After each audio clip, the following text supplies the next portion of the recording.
नमस्कार दोस्तों। आज हम सुनने जा रहे हैं मुंशी प्रेमचंद द्वारा लिखी गई कहानी बूढ़ी काकी। आइए सुनते हैं। बूढ़ी काकी। बुढ़ापा बहुधा बचपन का पुनरागमन हुआ करता है। बूढ़ी काकी में जीवा स्वाद के सिवा और कोई चेष्टा शेष न थी और न अपने कष्टों की ओर आकर्षित करने का रोने के अतिरिक्त कोई दूसरा सहारा नहीं था। समस्त इंद्रियां, नेत्र, हाथ और पैर जवाब दे चुके थे। पृथ्वी पर पड़ी रहती थीं और घर वाले कोई बात उनकी इच्छा के प्रतिकूल करते भोजन का समय टल जाता था। उनका परिणाम पूर्ण ना होता अथवा बाजार से कोई वस्तु आती और न मिलती तो वो जोर जोर से रोने लगती थीं। उनका रोना सिसकना साधारण न था, वो गला फाड़ फाड़ कर रोती थीं। उनके पति को स्वर्ग सिधारे कालांतर हो चुके थे। उनके बेटे तरुण का भी स्वर्गवास हो गया था। अब एक भतीजे के सिवा और कोई न था। उसी भतीजे के नाम उन्होंने अपनी सारी संपत्ति लिख दी थी। भतीजे ने सारी संपत्ति लिखाते समय खूब लंबे चौड़े वादे किए, किंतु ये सब वादे केवल कुली डिपो के दलालों के दिखाए हुए सब्ज बाग थे। यद्यपि उस संपत्ति की वार्षिक आय 150-200 रुपये से कम न थी, तथापि बूढ़ी काकी को पेट भर भोजन भी कठिनाई से मिलता था। इसमें उनके भतीजे पंडित बुद्धिराम का अपराध था अथवा उनकी अर्धांगिनी श्रीमती रूपा का।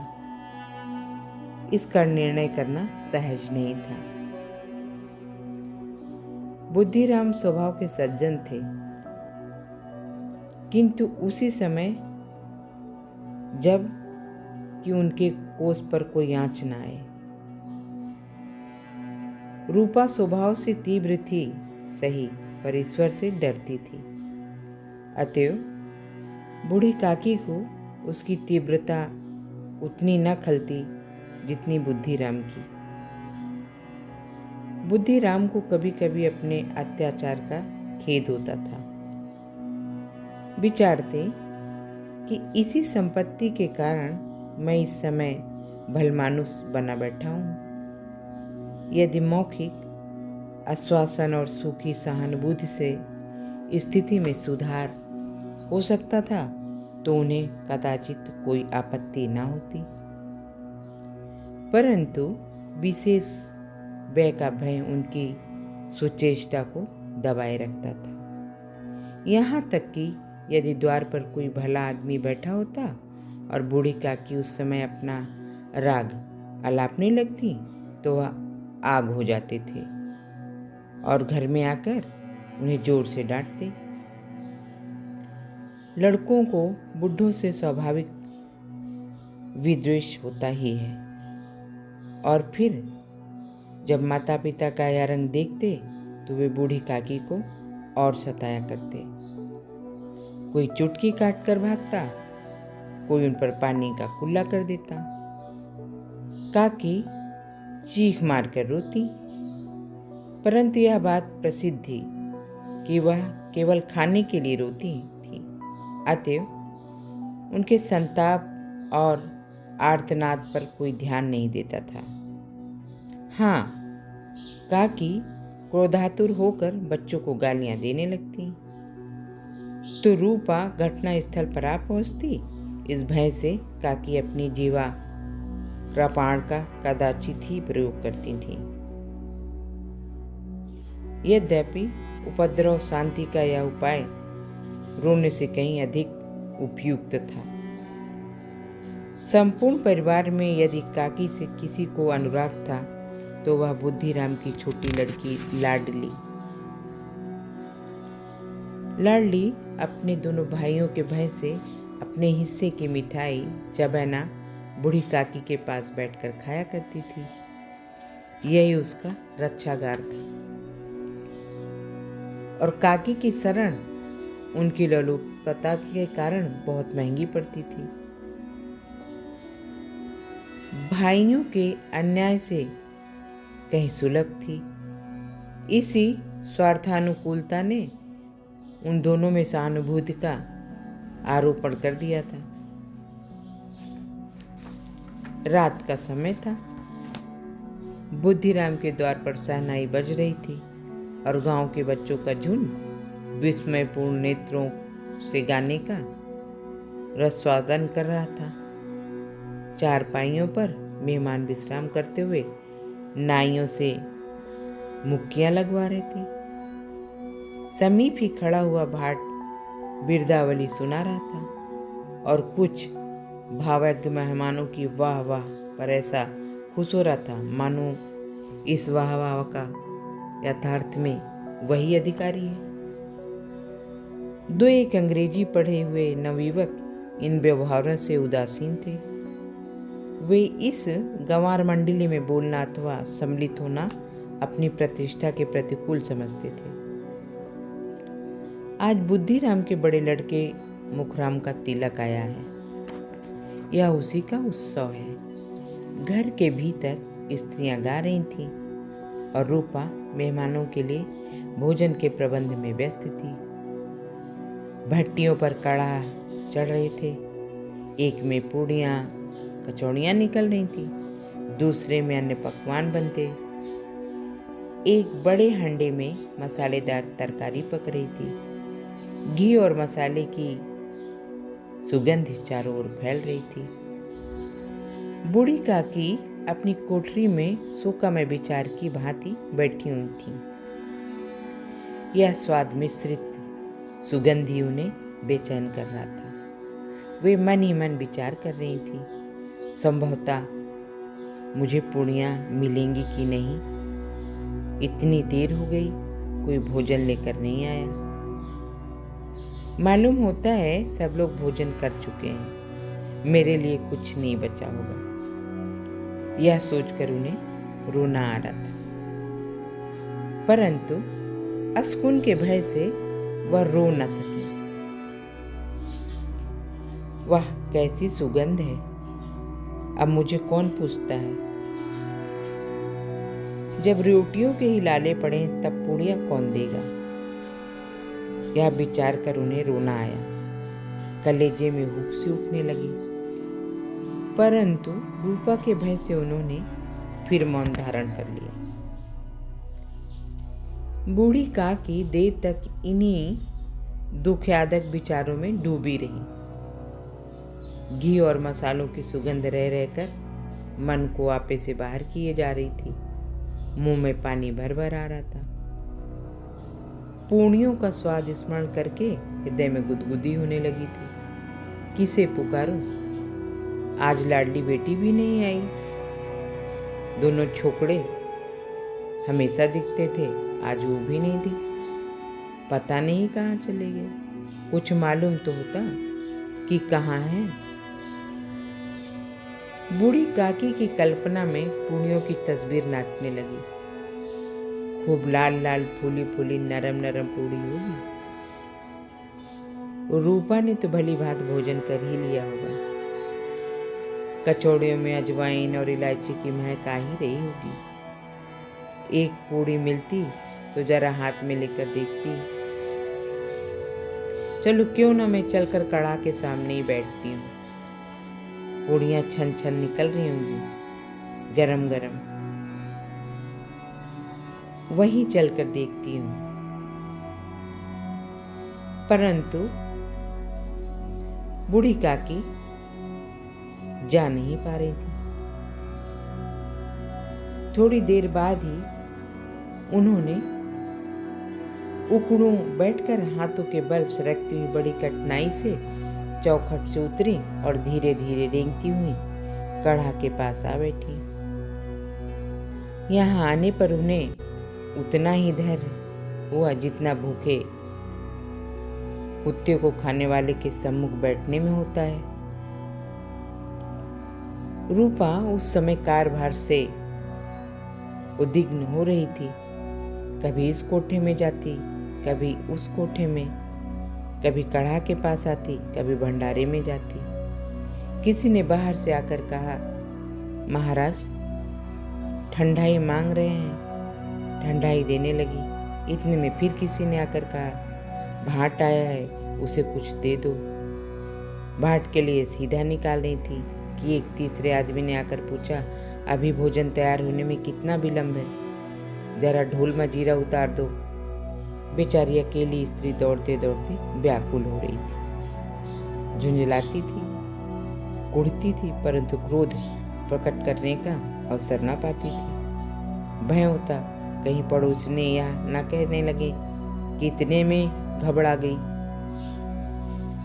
प्यास से स्वयं कंठ सूख रहा था, गर्मी के मारे फूकी जाती थी, परंतु इतना अवकाश भी न था कि जरा पानी पी ले अथवा पंखा लेकर झल्ले।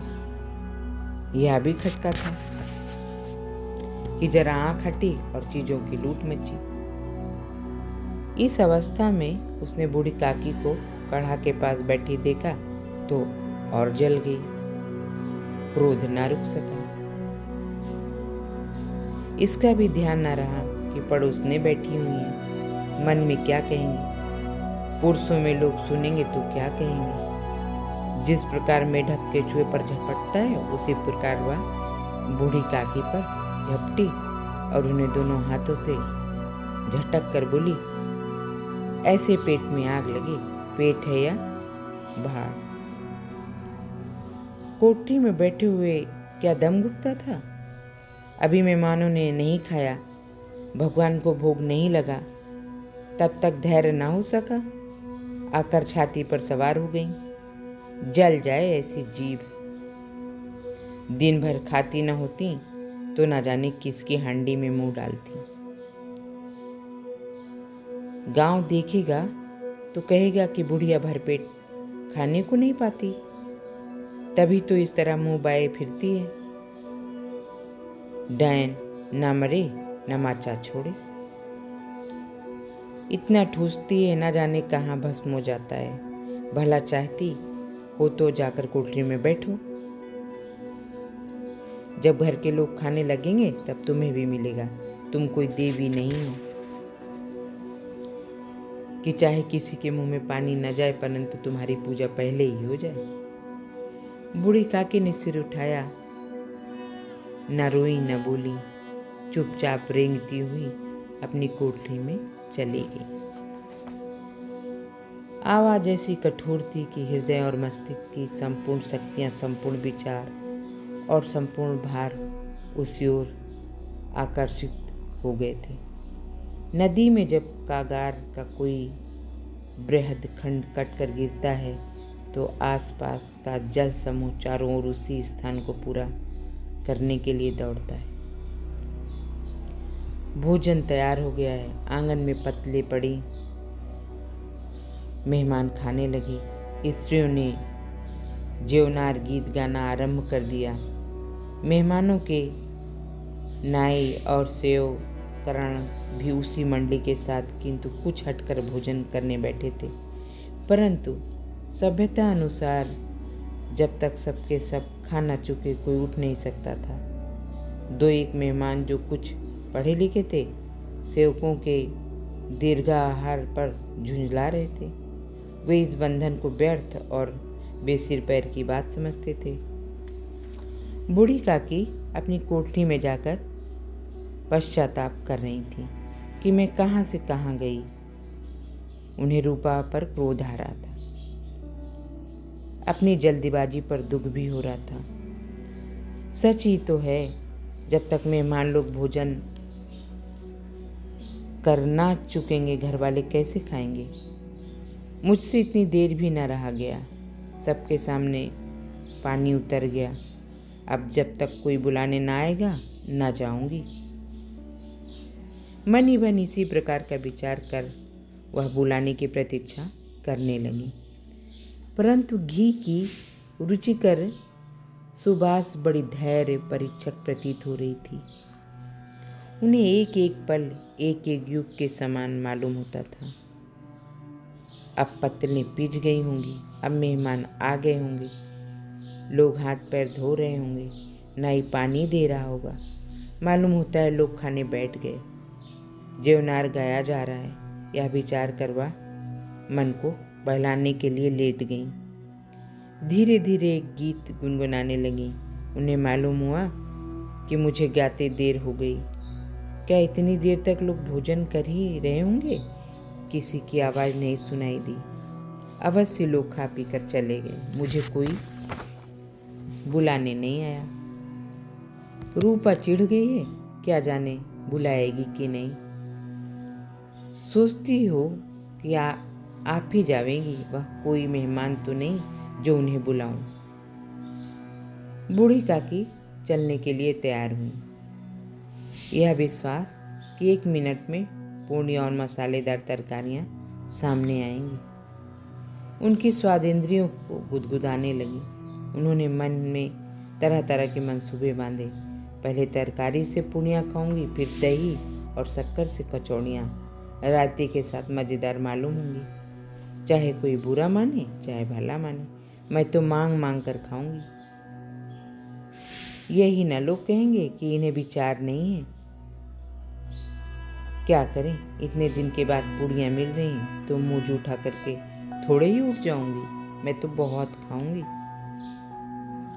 वह उकड़ो बैठकर हाथों के बल सरकती हुई आंगन में फिर आई। परंतु हा दुर्भाग्य, अभिलाषा ने अपने पुराने स्वभाव के अनुसार समय की मिथ्या कल्पना की थी। मेहमान मंडली अभी बैठी हुई थी। कोई खाकर उंगलियां चाटता था, कोई तिरछे नेत्रों से देखता था कि और लोग अभी खा रहे हैं या नहीं। कोई इस चिंता में था कि पत्तल पर पूड़ियाँ छूटी जाती हैं, किसी तरह उन्हें खा सकें। कोई दही खाकर जीभ चटकार रहा था, पर दूसरा दोना मांगते संकोच कर रहा था कि इतने में बूढ़ी काकी रेंगती हुई उनके बीच में आ पहुंची। कई आदमी चौंक कर उठकर खड़े हुए, पुकारने लगे, अरे यह बुढ़िया कौन? यह कहाँ से आ गई? देखो किसी को छू ना ले। पंडित बुद्धिराम काकी को देखते ही क्रोध से तिलमिला उठे। पूड़ियों का थाल लिए खड़े थे। थाल को जमीन पर पटक दिया और जिस प्रकार निर्दयी महाजन अपने किसी बेईमान और भगोड़े कर्जदार को देखते ही झपट कर उसका टिटुआ पकड़ लेता है, उसी तरह लपक कर उन्होंने काकी के दोनों हाथ पकड़े और घसीटते हुए लाकर उन्हें अंधेरी कोठरी में धम्म से पटक दिया। आशा रूपी वाटिका लू के एक झोंके में विनष्ट हो गई। मेहमानों ने भोजन किया, घर वालों ने भोजन किया, बाजे वाले धोबी चमार भी भोजन कर चुके, परंतु बूढ़ी काकी को किसी ने ना पूछा। बुद्धिराम और रूपा दोनों ही बूढ़ी काकी को उनकी निर्लज्जता के कारण दंड देने का निश्चय कर चुके थे। उनके बुढ़ापे पर, दीनता पर, हत ज्ञान पर किसी को करुणा न आई।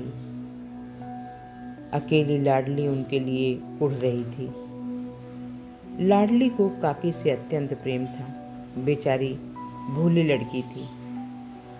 बाल विनोद और चंचलता की उसमें गंध न थी। दोनों बार जब उसके माता पिता ने काकी को निर्दयता से घसीटा तो लाडली का हृदय ऐंठ कर रह गया। वह झुंझला रही थी कि यह लोग काकी को क्यों बहुत सी पूड़ियाँ नहीं दे देते। क्या मेहमान सबके सब खा जाएंगे? और यदि काकी ने मेहमानों के पहले खा ही लिया तो क्या बिगड़ जाएगा? वह काकी के पास जाकर उन्हें धैर्य देना चाहती थी, परंतु माता के भय से न जाती।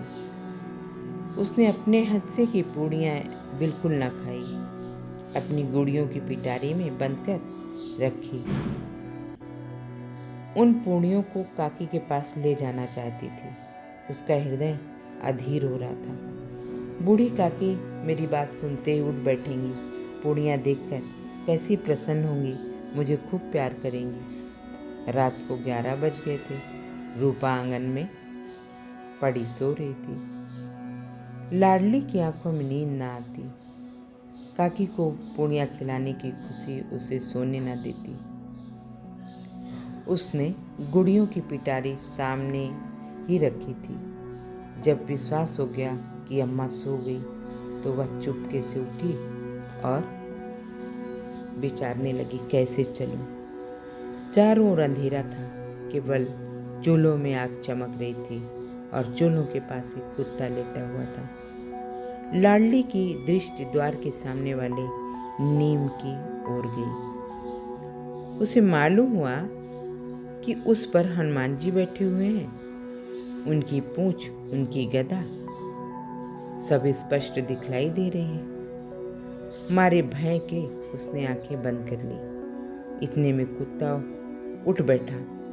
लाडली को ठाठस हुआ। कई सोए हुए मनुष्यों के बदले एक भागता हुआ कुत्ता उसके लिए अधिक धैर्य का कारण हुआ। उसने पिटारी उठाई और बूढ़ी काकी की कोठरी की ओर चल पड़ी। बूढ़ी काकी को केवल इतना स्मरण था कि किसी ने मेरे हाथ पकड़कर घसीटे। फिर ऐसा मालूम हुआ कि जैसे कोई पहाड़ पर उड़ाए लिए जा रहा हो। उनके हाथ पैर पत्थरों से टकराए। तब किसी ने उन्हें पहाड़ पर से पटका। वे मूर्छित हो गई।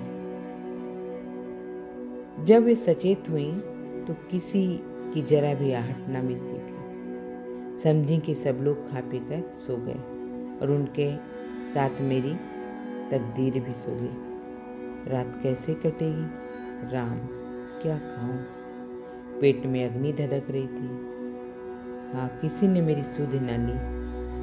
क्या मेरा पेट काटने से धन जुट जाएगा? इन लोगों को इतनी भी दया नहीं आती कि ना जाने बुढ़िया कब मर जाए, उसका जी क्यों दुखाए। मैं पेट की रोटियां ही तो खाती हूँ और कुछ। इस पर यह हाल मेरा। मैं अंधी अपाहिज जो ठहरी, ना कुछ सुनूं ना कुछ बूझूं। यदि आंगन में चली गई तो क्या बुद्धिराम से इतना कहते ना बनता था कि काकी अभी लोग खा रहे, फिर आना। मुझे घसीटा पटका। उन्हीं पूड़ियों के लिए रूपा ने सबके सामने गालियां दी। उन्हीं पूड़ियों के लिए इतनी दुर्गति करने पर भी उनका पत्थर का कलेजा न पसीजा। सबको खिलाया, मेरी बात तक न पूछी। जब तभी न दी, अब क्या देंगे? यह विचार कर काकी निराश में संतोष के साथ लेट गई। ग्लानि से गला भर भराता था, परंतु मेहमानों के भय से रोती न थी। सहसा उनके कानों में आवाज आई, काकी उठो, मैं पूड़ियाँ लाई हूँ। काकी ने लाडली की बोली पहचानी। चटपट उठ बैठे। दोनों हाथों से लाडली को टटोला और उसे गोद में बैठा लिया। लाडली ने पूड़ियाँ निकाल कर दी। काकी ने पूछा, क्या तुम्हारी अम्मा ने दी है? लाडली ने कहा, नहीं, यह मेरे हिस्से की है। काकी पूड़ियों पर टूट पड़ी। 5 मिनट में पिटारी खाली हो गई। लाडली ने पूछा, काकी पेट भर गया? जैसी थोड़ी सी वर्षा ठंडक के स्थान पर और भी गर्मी पैदा कर दी थी, उसी भांति इन थोड़ी पूड़ियों ने काकी की क्षुधा और इच्छा को और उत्तेजित कर दिया था। बोली, नहीं बेटी, जाकर अम्मा से और मांग लो। लाडली ने कहा, अम्मा सो रही हैं, जगाऊंगी तो मारेंगी। काकी ने पिटारी को फिर टटोला। उसमें कुछ खुरचन गिरे थे। उन्हें निकाल कर वे खा गई। बार बार ऊँट चाटती थी, चटकारे मारती थी। हृदय महसूस रहा था कि और पूड़ियाँ कैसे पाऊं। संतोष सेतु जब टूट जाता है तब इच्छा का बहाव अपरिमित हो जाता है। मतवालों को मत का स्मरण करना उन्हें मंदांध बनाता है। काकी का अधीर मन इच्छा के प्रबल प्रवाह में बह गया। उचित और अनुचित का विचार जाता रहा। वे कुछ देर तक उस इच्छा को रोकती रही। सहसा लाडली से बोली, मेरा हाथ पकड़ वहाँ ले चलो जहाँ मेहमानों ने बैठकर भोजन किया है। लाडली उनका अभिप्राय समझ न सकी। उसने काकी का हाथ पकड़ा और ले जाकर जूठे पत्तलों के पास बैठा दिया। दीन सुधातुर हत ज्ञान बुढ़िया पत्तलों से पूड़ियों के टुकड़े चुन चुन कर भक्षण करने लगी। वो दही कितना स्वादिष्ट था, कचौड़ियाँ कितनी सलोनी, खस्ता कितने सुकोमल। काकी बुद्धिहीन होते हुए भी इतना जानती थी कि मैं वह काम कर रही हूँ जो मुझे कदापि न करना चाहिए। मैं दूसरों की जूठी पत्तल चाट रही हूँ, परंतु बुढ़ापा तृष्णा रोग का अंतिम समय है, जब संपूर्ण इच्छाएं एक ही केंद्र पर आ लगती हैं। बूढ़ी काकी में यह केंद्र उनकी स्वादेंद्रिय थी। ठीक उसी समय रूपा की आंखें खुली। उसे मालूम हुआ कि लाडली मेरे पास नहीं है। वह चौंकी, चारपाई के इधर उधर ताकने लगी कि कहीं नीचे तो नहीं गिर पड़ी। उसे वहां ना पाकर वह उठी तो क्या देखती है कि लाडली जूठे पत्तलों के पास चुपचाप खड़ी है और बूढ़ी काकी पत्तलों पर से पूड़ियों के टुकड़े उठा उठा कर खा रही है। रूपा का हृदय सन्न हो गया। किसी गाय की गर्दन पर छुरी चलते देखकर जो अवस्था उसकी होती, वही उस समय हुई। एक ब्राह्मणी दूसरे की जूठी पत्तल टटोले, इससे अधिक सुखमय दृश्य असंभव था। पूड़ियों के कुछ ग्रासों के लिए उसकी चचेरी सास ऐसा पतित और निकृष्ट कर्म कर रही है। यह वह दृश्य था जिसे देखकर देखने वालों के हृदय कांप उठते हैं। ऐसा प्रतीत होता मानो जीवन रूप है आसमान चक्कर खा रहा है, संसार पर कोई आपत्ति आने वाली है। रूपा को क्रोध न आया। शोक के सम्मुख क्रोध कहाँ, करुणा और भय से उसकी आंखें भर आईं। इस अधर्म के पाप का भागी कौन है? उसने सच्चे हृदय से गगनमंडल की ओर हाथ उठाकर कहा, परमात्मा, मेरे बच्चों पर दया करो। इस अधर्म का दंड मुझे मत दो, नहीं तो मेरा सत्यानाश हो जाएगा। रूपा को अपनी स्वार्थपरता और अन्याय इस प्रकार प्रत्यक्ष रूप में कभी न देख पड़े थे। वह सोचने लगी, हाय कितनी निर्दयी हूँ मैं, जिसकी संपत्ति से मुझे 200 रुपया वार्षिक आय हो रही है, उसकी यह दुर्गति और मेरे कारण। हे दयामय भगवान, मुझसे बड़ी भारी चूक हुई है, मुझे क्षमा कर दो। आज मेरे बेटे का तिलक था, सैकड़ों मनुष्यों ने भोजन पाया, मैं उनके इशारे की दासी बनी रही, अपने नाम के लिए सैकड़ों रुपए व्यय कर दिए, परंतु जिसकी बदौलत हजारों रुपए खाए उसे इस उत्सव में भी भरपेट भोजन न दे सकी। केवल इसी कारण तो यह वृद्धा असहाय है। रूपा ने दिया जलाया, अपने भंडार का द्वार खोला और एक थाली में संपूर्ण सामग्रियां सजाकर लिए हुई बूढ़ी काकी की ओर चली। आधी रात जा चुकी थी। आकाश पर तारों के थाल सजे हुए थे और उन पर बैठे हुए देवगण स्वर्गीय पदार्थ सजा रहे थे, परंतु उनमें किसी को यह परमानंद प्राप्त न हो सकता था जो बूढ़ी काकी को अपने सम्मुख थाल देखकर प्राप्त हुआ। रूपा ने कंठावरुद्ध स्वर में कहा, काकी उठो, भोजन कर लो। मुझसे आज बड़ी भूल हुई, उसका बुरा न मानना। परमात्मा से प्रार्थना कर दो कि वह मेरा अपराध क्षमा कर दे। भोले भाले बच्चों की भांति जो मिठाइयाँ पाकर मार और तिरस्कार सब भूल जाता है, बूढ़ी काकी वैसे ही सब भुलाकर बैठी हुई खाना खा रही थी। उनके एक एक रोए से सच्ची सदिच्छाएं निकल रही थी और रूपा बैठी इस स्वर्गीय दृश्य का आनंद लेने में निमग्न थी। ये थी कहानी बूढ़ी काकी।